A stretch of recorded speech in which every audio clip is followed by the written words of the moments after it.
আসন্ন ত্রয়োদশ জাতীয় সংসদ নির্বাচনে লেভেল প্লেয়িং ফিল্ড আছে বলে জানিয়েছেন নির্বাচন কমিশন সচিব আক্তার আহমেদ।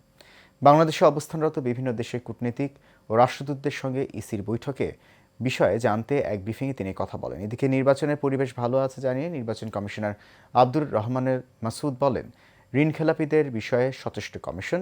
শেখ সোহাগের রিপোর্ট দেখুন বিস্তারিত। আসন্ন ত্রয়োদশ জাতীয় সংসদ নির্বাচন ও গণভোটকে সামনে রেখে বাংলাদেশের অবস্থানরত বিভিন্ন দেশের কূটনীতিক ও রাষ্ট্রদূতদের সঙ্গে বৈঠকে বসে নির্বাচন কমিশন। বৈঠকের বিষয় ও নির্বাচনের সার্বিক পরিস্থিতিতে কমিশনের কার্যক্রম নিয়ে ব্রিফ করেন ইসি সচিব। একজন প্রবাসী তিনি যদি দেশে এসে ওনার ব্যালটটা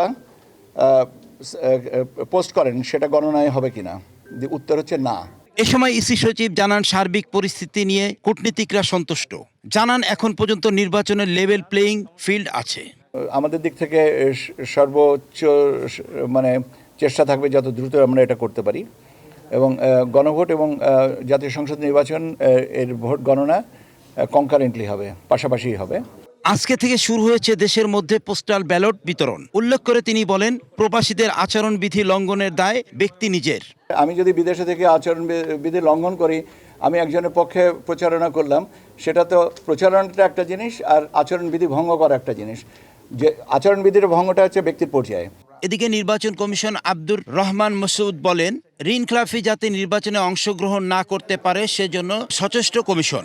41 DLR এর ওই আইনটাকে সম্মুখে রেখে ঋণ খেলাপি যারা সরাসরি ঋণে খেলাপি তাদেরকে ধরা হয়েছে, তাদেরকে প্রার্থিতা যাতে অবৈধ হয় সে ব্যাপারে ব্যবস্থা গ্রহণ করা হয়েছে। সুষ্ঠু নির্বাচনের জন্য নির্বাচনী পরিবেশ ভালো আছে জানিয়ে সবাইকে ভোট কেন্দ্রে এসে নির্বিঘ্নে ভোট দেওয়ার আহ্বান জানান ইসি মাসুদ।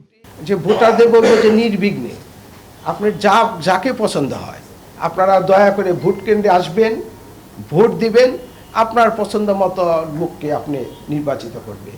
এবারে 81টি পর্যবেক্ষণ সংস্থার পক্ষ থেকে কেন্দ্রীয়ভাবে 7,997 জন এবং স্থানীয়ভাবে 47,457 জন নির্বাচন পর্যবেক্ষণ করবে বলে জানিয়েছেন ইসি।